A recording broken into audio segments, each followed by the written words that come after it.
Hola a todos.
muchos casos, los hijos de las víctimas de la masacre crecieron con un odio profundo hacia los católicos, y las generaciones posteriores seguirían luchando en nombre de la memoria de los muertos.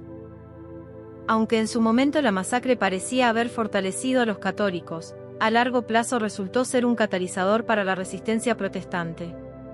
Los hugonotes no solo sobrevivieron a la matanza, sino que también se reorganizaron y se prepararon para seguir luchando. La memoria de la matanza del día de San Bartolomé se mantuvo viva entre los protestantes, y sirvió como un recordatorio constante de las atrocidades cometidas en nombre de la religión. A lo largo de las siguientes décadas, Francia seguiría siendo un campo de batalla, no solo para la lucha religiosa, sino también para el control político y territorial entre las distintas facciones de la nobleza y la monarquía. Este evento nos recuerda cómo los conflictos religiosos, cuando se combinan con intereses políticos, pueden desencadenar niveles de violencia inimaginables. Además, nos muestra las consecuencias de la intolerancia religiosa y la manipulación de las emociones colectivas por parte de los líderes de la época. Aunque en su momento la masacre parecía haber fortalecido a los católicos, a largo plazo resultó ser un catalizador para la resistencia protestante y un recordatorio de los peligros de la persecución religiosa. Gracias por acompañarnos en este análisis de la masacre del día de San Bartolomé. Si te ha gustado este episodio, no olvides suscribirte al canal y activar la campanita para más historias sorprendentes aquí, en Historia No Contada. Nos vemos en el próximo episodio.